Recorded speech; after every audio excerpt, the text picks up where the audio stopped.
Ele é graduado em Direito pela PUC de São Paulo em 96 e em Administração de Empresas pela Fundação Armando Álvares Penteado em 97. Pós-graduado em Direito Tributário pelo Centro de Extensão Universitária e em Direito da Economia e da Empresa pela Fundação Getúlio Vargas. Arena Livre tem o prazer em receber Dr. José Reinaldo Nogueira de Oliveira Júnior, sócio do escritório Nogueira, Elias, Laskovski e Matias. Vamos falar sobre a atual situação das santas casas e hospitais filantrópicos e as saídas para o custeio da saúde. Conosco nesta arena, o deputado Jogiato, do PMDB, e a deputada Sara Munhoz, do PCdoB. Um prazer recebê-los, deputado, deputada, bem-vindo. Muito bem-vindo ao estúdio da TV Assembleia, doutor José Reinaldo. Sobre o grande desafio da saúde pública nos dias de hoje. Vimos recentemente, ainda vamos falar no programa de hoje, a questão do fechamento da Santa Casa de São Paulo, um dos maiores hospitais aí que tem a porta aberta, né, Universal SUS, e que passa por sérios problemas de endividamento, problemas de gestão, inclusive. Mas eu queria que o senhor falasse sobre o financiamento à saúde. Como é que chegamos a essa situação hoje dos hospitais estarem endividados e alguns terem que fechar as portas sem condições de atender pacientes, mesmo os mais graves, os traumatizados numa cidade que tem um trânsito caótico como é São Paulo? Muito bem-vindo, doutor Zé Reinaldo. Obrigado pelo convite. Esse problema não é de hoje, né? Esse problema do financiamento ele vem desde a Constituição de 88, né? Se nós voltarmos àquela época, nós vamos lembrar que antes da Constituição de 88, a saúde ela era oferecida para quem tinha carteira assinada, né? Quem não tinha carteira assinada era atendido como benemerência exatamente nesses hospitais. Em 88 surgiu o SUS e o governo, para apoiá-lo nessa implantação do SUS, chamou esses hospitais que já tinham uma tradição de atender, de assistir pessoas com hipossuficiência socioeconômica. Só que em contrapartida disso, a legislação estabeleceu um mínimo de atendimento. E foi exatamente aí que se criou e vem se criando de lá para cá esse problema, né? Para atender esse mínimo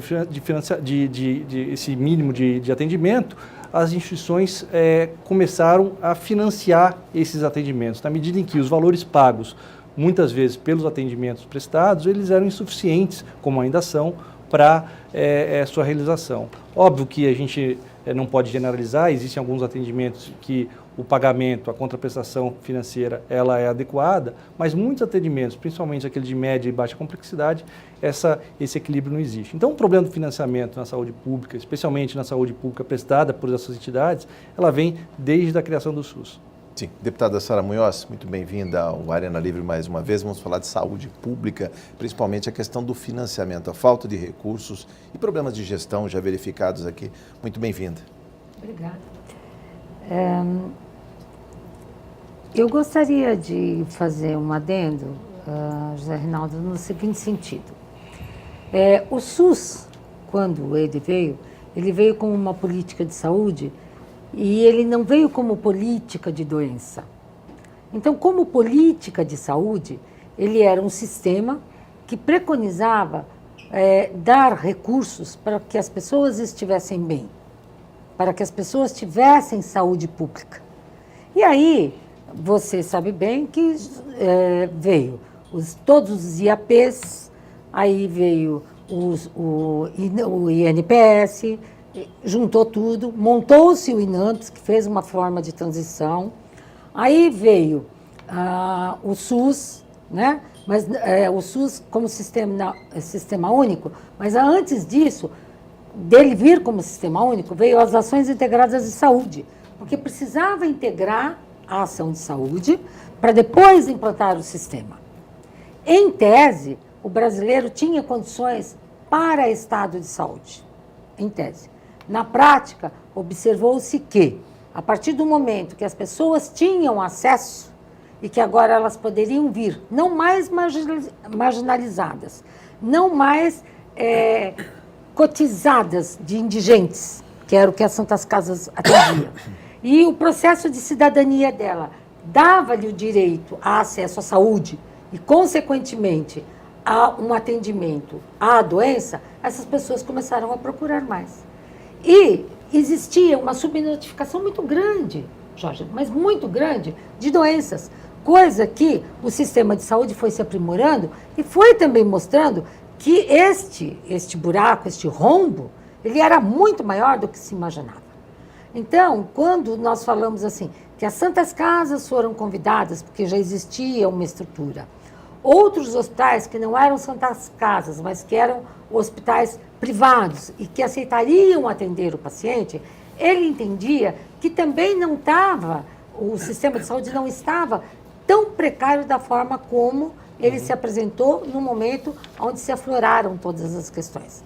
Então, aí você vem, se a AIS, as Ações Integradas de Saúde, deu um diagnóstico que não era verdadeiro, quando o Sistema Único de Saúde ele pegou em cima de um diagnóstico que não estava tão bem feito, com uma previsão que era feita em cima de um diagnóstico mal feito, e que daí em diante, a partir do momento em que os princípios da universalidade à saúde e a atenção à doença era igual para todos, né?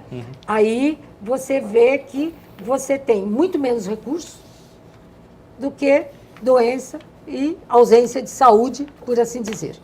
E aí você vê que uma das questões que perpassa por isso foi que, se você não fizesse a carteirinha de saúde da sua criança, com todas as vacinas obrigatórias, você não receberia alguns valores, passou a condicionar a recebimento de valores, uma coisa que a pessoa em si deveria ter feito já de começo.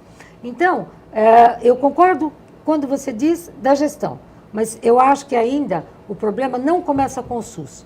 O problema começa um pouquinho antes, nas ações integradas de saúde, onde o diagnóstico foi mal feito, onde o programa de saúde foi bem feito. Eu insisto em dizer, o Sistema Único de Saúde é o melhor sistema que eu conheço. Eu já viajei em muitos lugares do mundo, é o melhor sistema que eu conheço. Mas é a pior gestão que se pratica. Vamos ouvi-lo. Deputada, eu concordo com a senhora e eu citaria alguns outros pontos.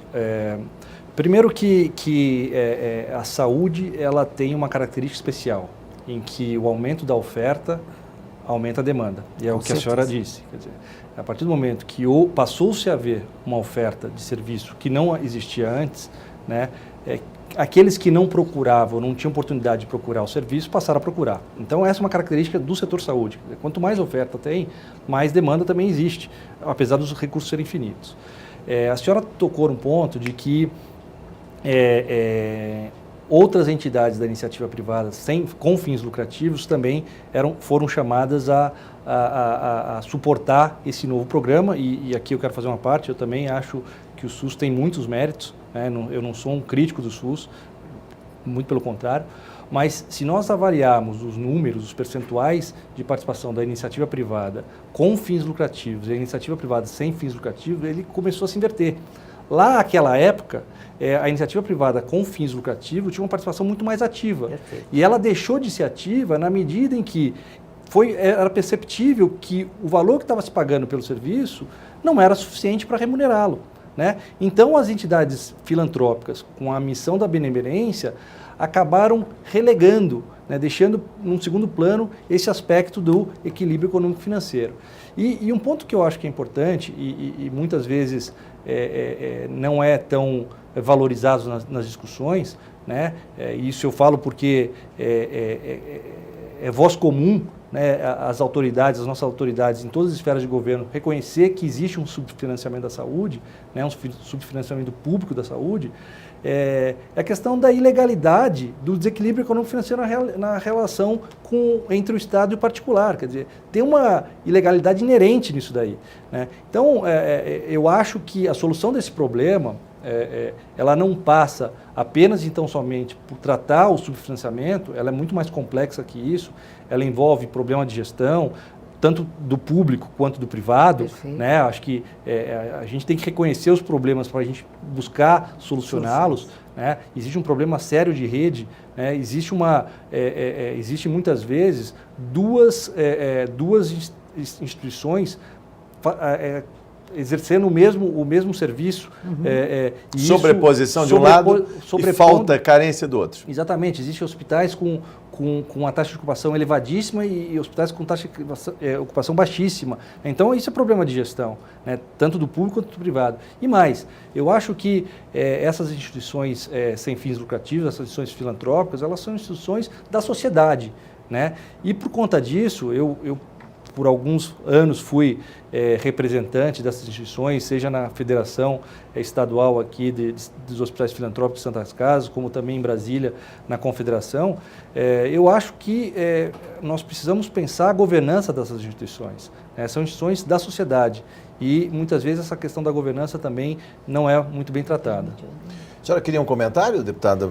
Breve, porque eu depois vou passar a palavra ao deputado Jorge. Associado a tudo isso que você colocou, nós vivemos, os últimos 20 anos, o boom, a explosão da tecnologia.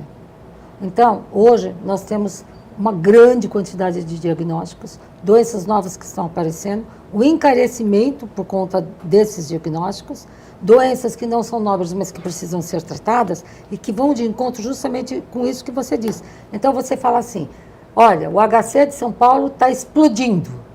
Ok, por que está explodindo? É onde você faz ciência e tem uma alta tecnologia associada, ou que se busca, pelo menos, mais próximos diagnósticos. Hospitais fechados, porque não tem nem de pirona para dar no pronto-socorro. Sobre a questão da tecnologia embarcada na medicina, a gente vai falar no programa de hoje ainda. Opa. Muito bem-vindo, deputado Jorgeato. Deputado e médico, lá da Santa Casa, não é? Eu agradeço o seu convite, Jorge, a participar do Arena Livre, que é fundamental, ao lado da deputada brilhante, enfermeira, padrão, a nossa deputada Sara Munhoz e o nosso convidado hoje, José Reinaldo, que já esteve aqui por várias vezes na Assembleia, dando sua contribuição. Eu vejo que é um tema assim que nos deixa constrangido estar discutindo.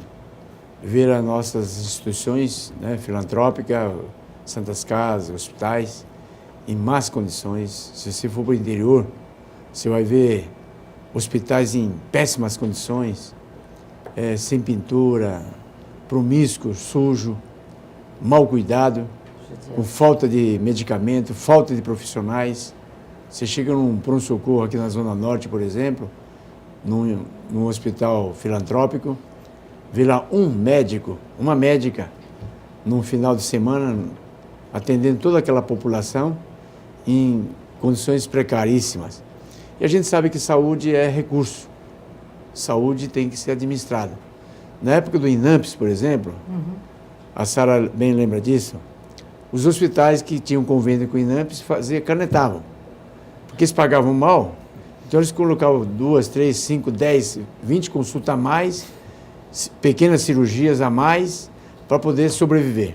O escândalo que virou das AIHs, exatamente, as autorizações de internação hospitalar. Então, quando você não paga bem, você não dá os recursos, os hospitais, a ponta, vai fazer ou dar jeito em alguma coisa.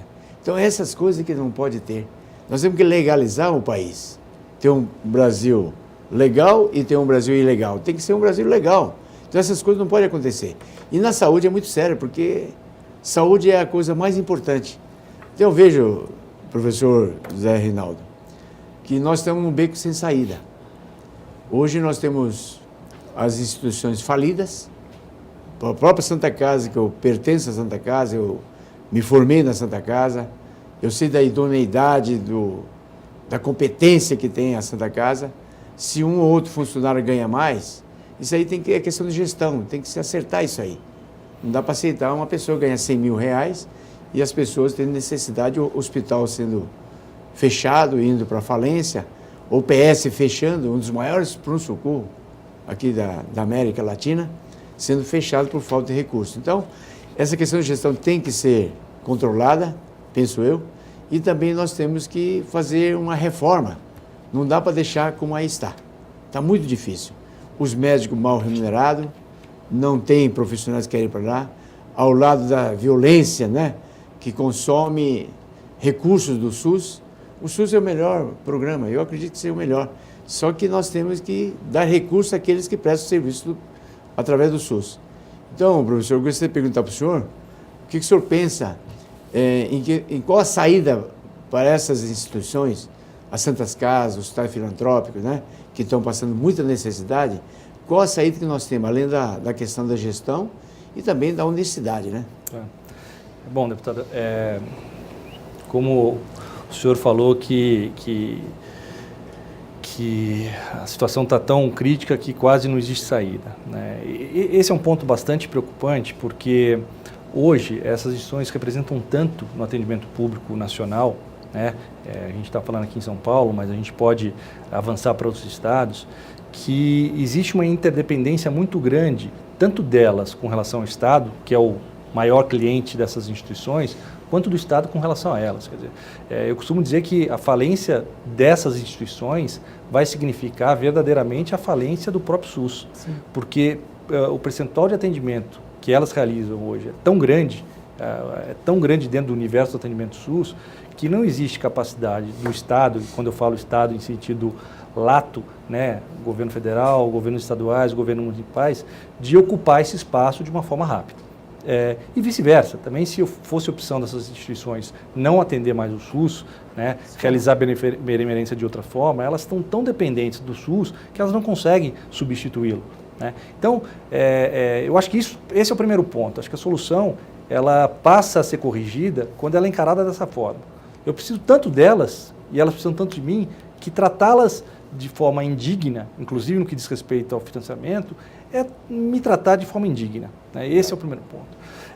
Acho que uma série de medidas que são discutidas e que são até de certa forma implementadas, me parece que são medidas paliativas, né?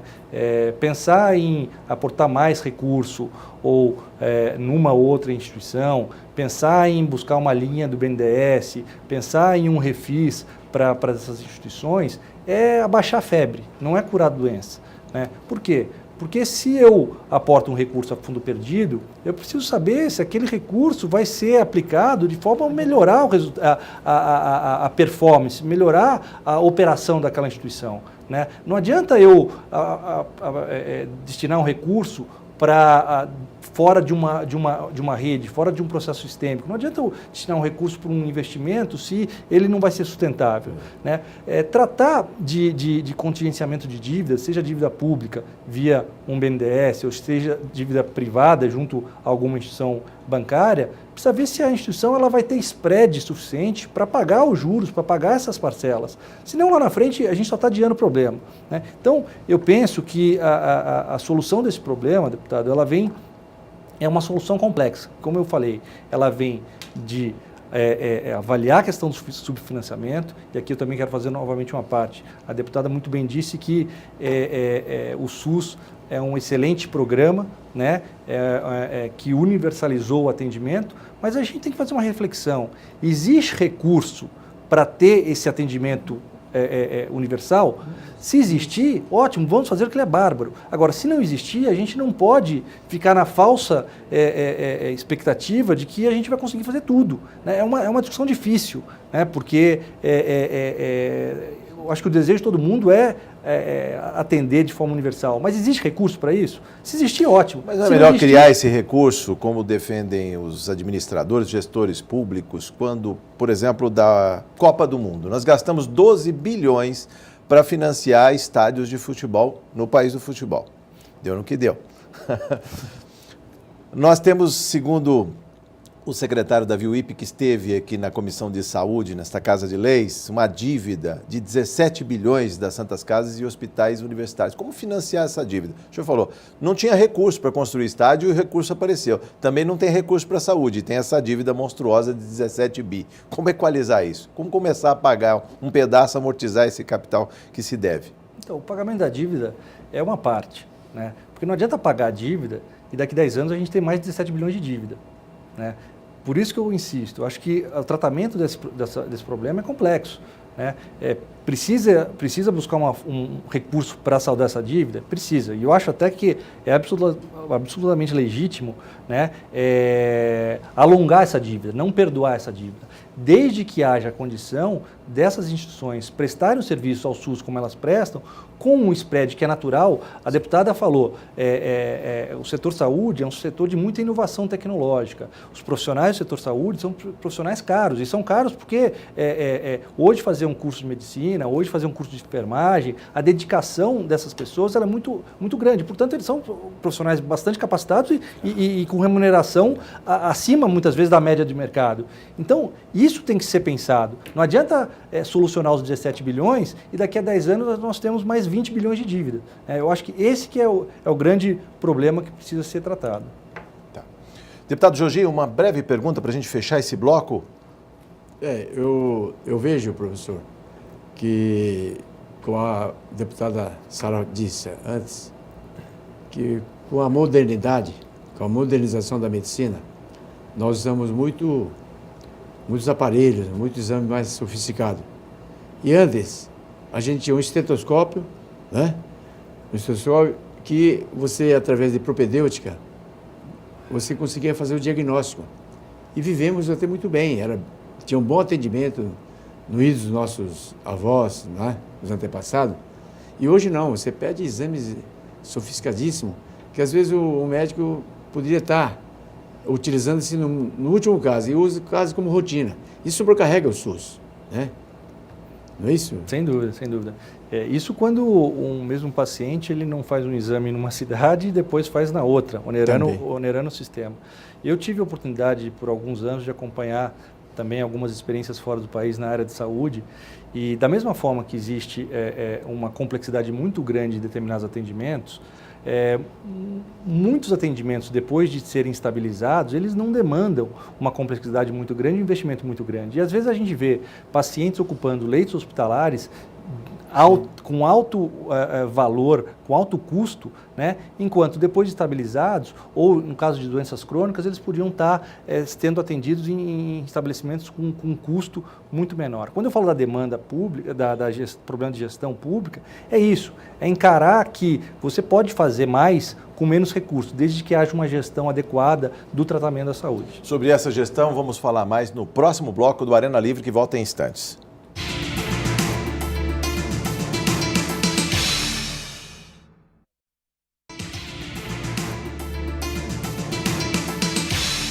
Estamos de volta no Arena Livre, hoje conversando com o advogado José Reinaldo Nogueira de Oliveira Júnior sobre o financiamento da saúde, a situação das santas casas e dos hospitais filantrópicos. No bloco anterior falávamos dos procedimentos. A tecnologia embarcada, não é, deputada Sara Munhoz, deputado Jorge Atto, está aí presente na medicina, mas em todos os setores a tecnologia veio e baixou rapidamente os custos. Absurdamente, hoje o preço de um computador era o preço de uma calculadora, anos atrás. Sem contar a capacidade de produção desse computador que hoje está praticamente no bolso, no smartphone, no celular. No caso da medicina, parece que encareceu e mais, os médicos não abrem mão da sobreposição de procedimentos. Ele pede o raio-x, mas também pede a ressonância. Como que o sistema consegue absorver tantos custos associados? Eu acho que a tecnologia, se bem utilizada, ela tende a trazer economia. Agora, se não for bem utilizada, ela pode trazer até um acréscimo de custo. A gente estava comentando aqui, acho que foi a deputada que mencionou, ou o deputado, não me lembro, que alguns hospitais têm uma superlotação e outros hospitais têm uma baixa lotação, uma baixa taxa de ocupação.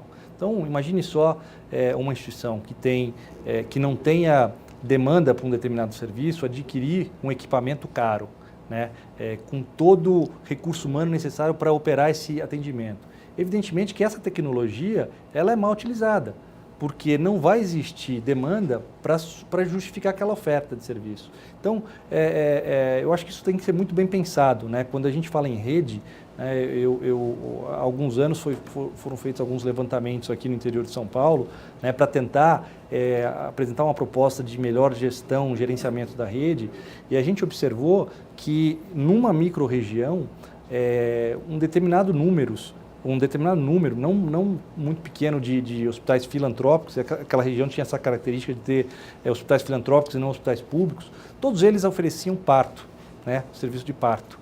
né? E quando foi avaliar qual a quantidade de parto por semana tinha em cada estabelecimento, era baixíssima. Tinha em um estabelecimento um volume muito grande de parto e em todos os demais que ofereciam o mesmo serviço, uma quantidade baixíssima. Então, acho que a tecnologia por si só ela não traz economia, mas ela tem que ser bem aplicada para trazer essa economia. Deputada Sara Munhoz, de que vale um mamógrafo de última geração encaixotado sem uso por falta de um técnico habilitado? Então, mas tem uma outra situação muito interessante e que o Reinaldo, como fez a parte do direito econômico, eu acho que tem condição de responder. Nós, brasileiros, temos problemas culturais. Então, uma pessoa só está sendo bem tratada se ela estiver dentro de um hospital. Quando qualquer um de nós aqui, inclusive o Dr. Jorge, que é um especialista, ele coloca, você já teve seu tratamento, agora vá para casa e continue as suas ações de saúde para poder sobreviver. Quando ele fala isso, é capaz da família ir lá e sacudi-lo e dizer assim, não, mas tem que ficar no hospital, porque ela é em casa. Então, assim, eu entendo que o mamógrafo encaixotado, a falta do profissional, o custo, o recurso financeiro provisionado para este atendimento são problemas. Uhum. Mas nós estamos agora com outros problemas que são mais cruéis ainda do que esses 17 bilhões e os que nós já falamos. Primeiro, o brasileiro entender que ele é copartícipe da sua saúde. Não é o Estado que é responsável pela saúde, ele também é responsável pela saúde. Primeira coisa. A segunda coisa é nós, brasileiros, entendermos que a doença é tratada no hospital.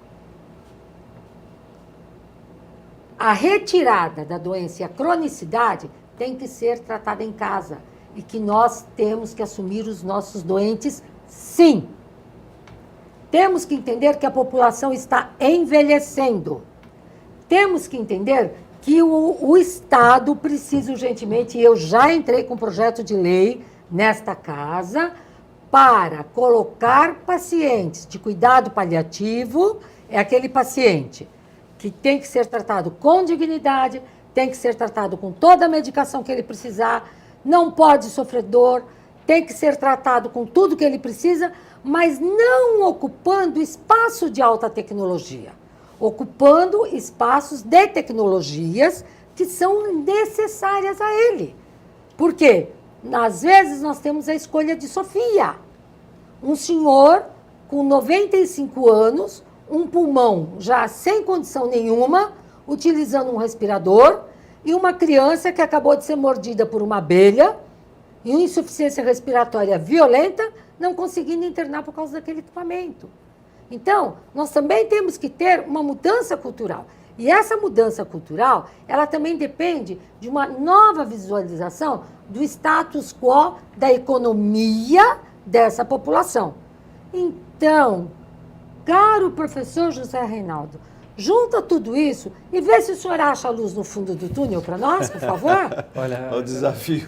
Deputada, eu fico muito feliz que a senhora comentou isso, porque enquanto eu estive envolvido com o setor, e nessas visitas que eu fiz, eu tive muito na Europa e vi algo muito semelhante ao que a senhora falou. E trouxe aqui para o Brasil, apresentei para o Ministério da Saúde, apresentei aqui no Estado de São Paulo. Eu tenho um projeto de lei, o senhor acredita? Então, eu acho bárbaro, porque é o seguinte, nós temos aqui no Estado de São Paulo um grande número de hospitais filantrópicos praticamente inutilizados, né?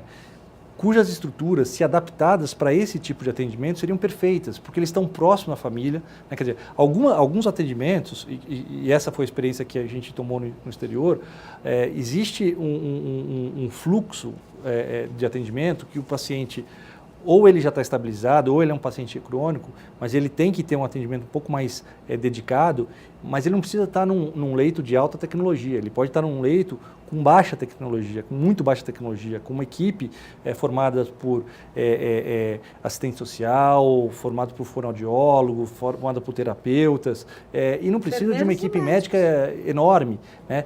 E a evolução desse atendimento pode se dar, inclusive, na residência, né? Agora, existe um paradigma cultural que precisa ser rompido, evidentemente, existe, mas eu acredito que na medida que esse tipo de serviço for prestado, ele vai ser prestado até com mais excelência do que no hospital, que um ambiente hospitalar às vezes é inóspito, né? Uma pessoa ficar dias e dias, semanas e semanas no hospital sem muitas vezes precisar, é um ambiente inóspito. Ficando um ambiente mais agradável, com outro ritual de visitação, menos engessado, isso vai ser até mais satisfatório para a pessoa. E eu acho que essa questão cultural ela pode ser rompida. Mas, repito, o que a gente precisa reconhecer é que a gestão da rede ela não é a melhor.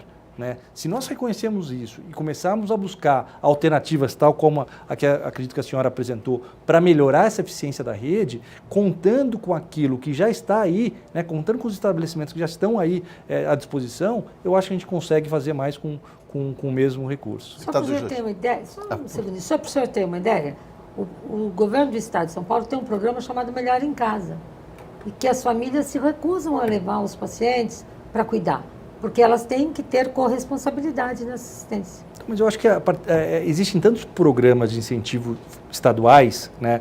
E aí eu não falo estadual, o Estado de São Paulo, eu falo Estado lato novamente.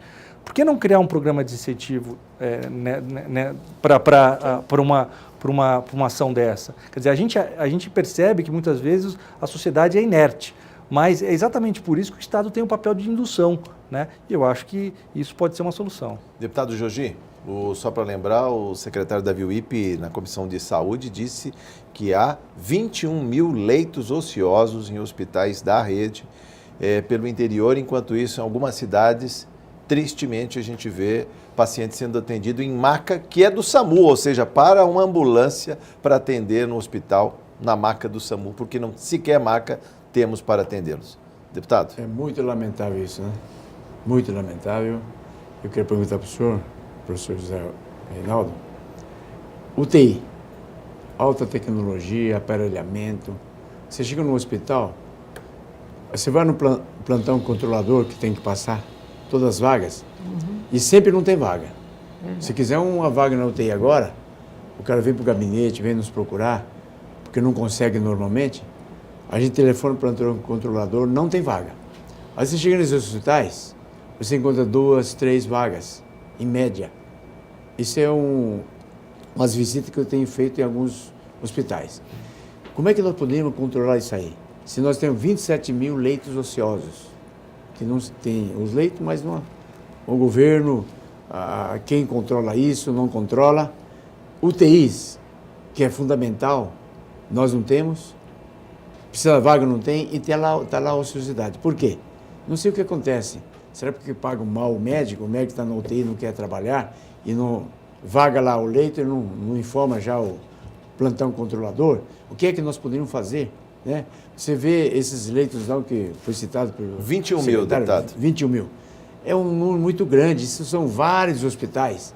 Aí nós queremos de recursos para construir hospitais, aparelhar. Quando nós temos hospitais lá pronto, com os aparelhos, é só questão de organizar. Primeiro pensa assim, legalmente, como o senhor é jurídico, né, advogado, o que nós podemos fazer para controlar isso aí e não deixar acontecer o que está acontecendo? Que eu acho que isso é uma vergonha. Eu acho que, primeiro, se os leitos estão contratados, né, e parto do pressuposto que estejam, né, porque... Hospital municipal, é de Estado, já vi. O leito UTI, professor, leito UTI lá vazio, vago, 3, 4 leitos e não dão vaga. Isso acho que pode até caracterizar a missão de socorro, né? Se existe disponibilidade para atendimento público, no caso que o senhor está falando, eu acho que pode até caracterizar uma missão de socorro.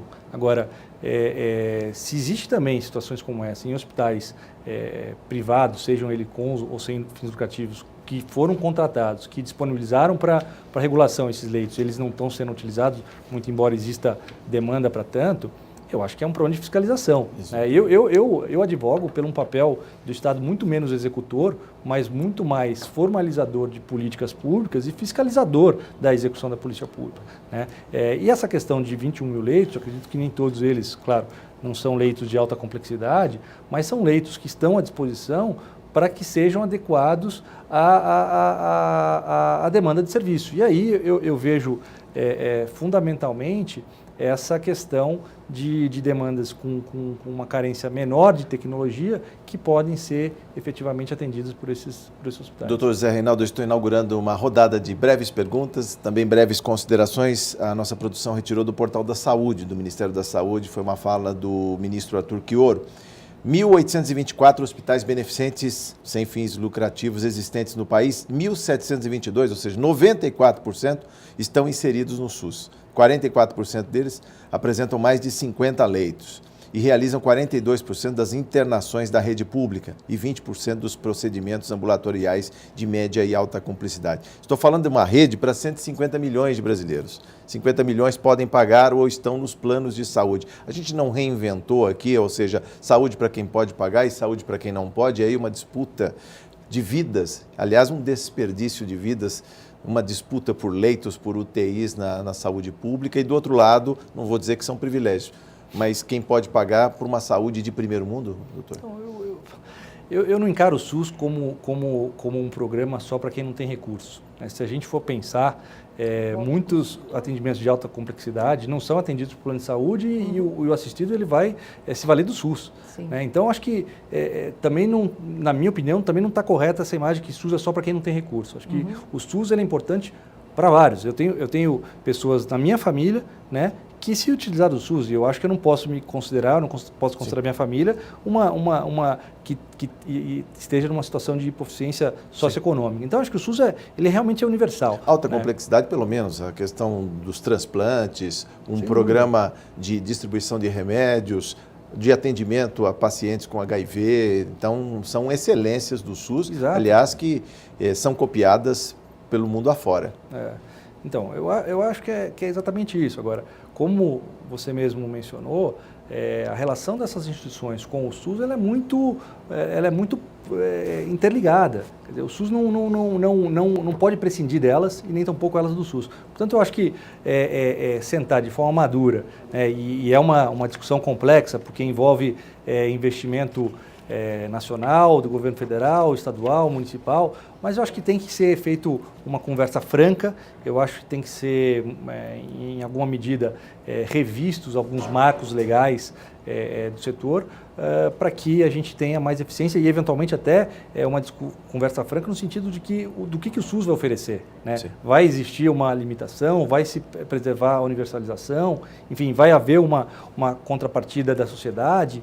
Enfim, acho que é por aí. Deputado Giugicio, já emenda a sua última pergunta, para que ele responda nas considerações finais, já deixa a sua saudação ao nosso convidado. Eu queria agradecer essa oportunidade, né, de estar com o professor José Reinaldo e dizer o seguinte: a saúde foi socializada. Nessa socialização, não ofereceu condições para que nós tivéssemos um bom atendimento médico hospitalar, que nós não temos. A população hoje ela reclama muito da saúde e com razão. Então, essa socialização da saúde precisa de recursos, precisa de investimento, precisa de gestão, porque não dá para aceitar esse desperdício, como nós falamos há pouco instante. Tem médico que usam estetoscópio e chega a um diagnóstico, mas tem outros médicos mais modernos que ele precisa de tomografia, um monte de coisa, exames que a gente nem conhece hoje, para fazer o diagnóstico. E poderia ser mais simplificado, economizaria esse recurso. Né? Fora isso, eu bato sempre numa mesma tecla. A violência, ela consome recursos do SUS, consome e ela compete, oferecendo pacientes por leitos de pacientes baleados, por esfaqueados, politraumatizados. O indivíduo bebe, sai, dirige, atropela, atropelado, chega em casa, espanca a mulher, vão parar tudo no PS, quando não chega no ML. Então, professor, o que é que nós podemos fazer para que a gente possa minorar esse sofrimento? Através dos meios legais. Não há uma remuneração decente, né? Uma remuneração que os hospitais filantrópicos possam funcionar. E também tem hospitais filantrópicos, não são todos, acredito eu, e nem pode ser, mas que fazem mau uso do dinheiro público, às vezes, né, de emendas, etc., e leva a esse estado que nós estamos vivendo hoje. Deputada Sara Munhoz, sua última intervenção, depois nas respostas, nas considerações finais do nosso convidado. Bom, eu eu tiro desse momento único aqui três grandes pontos. Primeiro, realmente existe uma questão social que vai pela segurança, pela violência, pelo mau uso, pela falta de caráter da utilização dos recursos públicos e pessoas más agindo de forma ruim. Entendo que existe uma dificuldade na gestão do sistema de saúde. E entendo que se nós temos 17 milhões de dívida, 17 bilhões de bilhões para um orçamento do ano que vem de 28 bilhões, então que nós só teríamos em caixa 11 bilhões, é necessário que o poder público faça imediatamente uma revisão e uma hierarquização do sistema, sem criar mais nada, mas aproveitando de fato e de direito que já existe. Suas considerações finais, respondendo a pergunta do deputado Georgiato sobre o peso da violência no sistema e também o desperdício, né? O gasto fraudulento até às vezes na questão, e também a resposta da deputada Sara Munhoz. Suas considerações finais, doutor. Bom, primeiro eu quero agradecer o convite, para mim foi um prazer participar. Prazer é todo nosso. Uma honra estar aqui dividindo esse espaço com os deputados. Fico muito feliz de saber que são deputados preocupados e com medidas para que a gente tenha um aprimoramento aí da nossa saúde pública. E como consideração final, tratando um pouco do que falou o deputado Georgiato. De fato, o reflexo na saúde, ele existe de várias situações. Existe da violência, existe da educação. A deputada falou, quer dizer, uma sociedade pouco educada, ela não valoriza aquilo que a ela é ofertado, ela contribui para o desperdício, ela não se incomoda em ir num hospital fazer um exame e logo depois ir num outro hospital fazer o mesmo exame. Ela acha que aquilo é tão distante dela, né, que para ela tanto faz. Mas a gente tem que investir nisso, a gente tem que investir em segurança pública, a gente tem que investir em educação, porque isso também vai trazer, evidentemente, benefícios para a saúde. Mas eu repito um ponto aqui que muitas vezes não é tratado, e eu acho que, de alguma maneira, deputado, e falo novamente da questão da redefinição de marcos legais na área de saúde, a questão da governança. Acho que instituições com melhor governança, elas podem ter esse risco de malversação de recurso mitigado. Então, eu insisto nesse ponto, eu acho que é algo inovador, não é tradicional tratar disso quando eu abordo o tema, mas eu acho que é algo importante para ser pensado daqui para frente. Chegamos ao final, você também participa do Arena Livre com críticas, sugestões ou comentários pelo endereço eletrônico arenalivre@al.sp.gov.br. Doutor José Reinaldo, muito obrigado. Volte mais vezes e traga luzes, soluções, saídas para o financiamento da saúde, é o que todos queremos. Muito obrigado, deputado Georgiato, deputado Sara Munhoz. Muito obrigado por sua audiência. Até o próximo Arena Livre, eu espero você.